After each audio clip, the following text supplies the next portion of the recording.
Don't waste your money on these beauty brands in 2026. They promised eco-friendly but were caught lying. These aren't small brands, these are big names that you've been probably using every day. And that's why today we are looking at global beauty names engaged in practices that harm the environment and definitely your wallet. Stay till the end of this video because one of the brands was definitely very shocking for me. And I didn't expect it to be caught lying. Now, I'll drop a little context over here. You see, beauty brands use all kinds of labels and claims on their products, and I've been covering this issue in my videos for some time. Almost every big beauty brand talks about sustainability. That is, cutting down plastics, avoiding chemicals that harm ecology and marine life, and replenishing natural resources.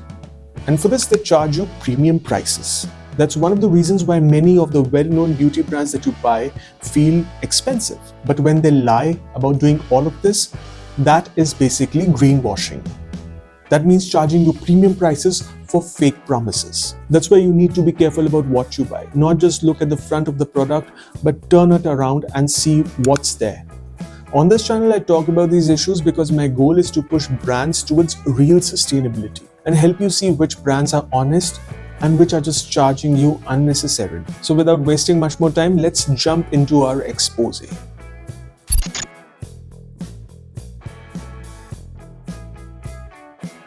So Banana Boat is a very popular sunscreen that many of you grab for the beach, family vacations, and kids' swimming lessons. And it's trusted by everyone. But in June 2025, Australia's consumer watchdog, the ACCC, dragged them to federal court. Why? Because they had been putting reef-friendly on over 90 sunscreens for 4 years, with the label saying no oxybenzone or octinoxate, which made people think it was safe for coral reefs. But here's what they hid from you. Their sunscreen still had some tricky chemical names such as octocrylene and avobenzone. Studies show that these chemicals break down and cause a lot of damage to the coral and marine life. And Banana Boat knew about this and did zero testing on their own formulas. And this is what they were doing instead. Their websites claimed reef-safe with pretty coral pictures. Their packaging screamed eco-friendly. Their ads everywhere promised ocean protection. And this is where it really hurts you. Consumers paid 20 to 30% more for that reef-safe promise. The ACCC called it straight greenwashing. Edgewell Personal Care, Banana Boat's owner, now faces massive fines if found guilty. The lawsuit is still ongoing as of 2025, but this is where the scandal hurts you. You paid extra thinking reef-safe means good for the planet. Your family probably used it all summer, and you may not know that real reef-safe sunscreens exist, like Haiku or Stream to Sea, which have third-party tests. My advice for 2026? Skip Banana Boat entirely. Look for actual reef-safe certifications and not just no oxybenzone on the labels. This was even shocking for me because an everyday beach staple was caught lying. Now, some of you might struggle on choosing sustainable beauty choices when you go out there to shop. Don't worry, just go down to the description of this video. There, under free resources, you can click on a link and you will get some PDFs delivered straight into your inbox. Like Sephora, Ulta is a go-to beauty store with aisles of so-called conscious products that promise to be better for you and for the planet. Clean vibes and eco-style packaging, people shop over there quite confidently. But in November 2025, a sweeping class action lawsuit targeted their conscious beauty program. Over 3,000 products stamped with this seal, claiming cruelty-free sustainable sourcing and eco-friendly practices, were found to fall short of what was implied. Here's what Ulta Beauty was concealing. Many products use palm oil derivatives linked to deforestation. Some cruelty-free claims didn't have strong backing like Leaping Bunny certification. And packaging talked about recyclability but failed real-world recycling tests. Ulta didn't carry out serious audits. They mainly relied on what the suppliers had told them. And this is what they did in the marketing. Their website filters pushed conscious as an ethical choice. Store signage highlighted planet-positive commitments. marketing emails celebrated big sustainability milestones. And at the end, shoppers paid 10 to 20% premium prices for just that green halo effect. The lawsuit accuses them of systemic false advertising. Ulta's leadership is now defending against multi-million-dollar penalties, and the proceedings are still ongoing. Now, this episode highlighted something very serious, because some of you overpaid for ethical assurances that were never properly verified. You may have unknowingly supported harmful supply chains. You see, authentic ethical options usually carry seals of Leaping Bunny or FSC certified logos. For 2026, just bypass the conscious labels by Ulta. Now, this is something you can do. Always verify certifications by going to official databases and not trust some store-made seals. Now, this one was a shocker.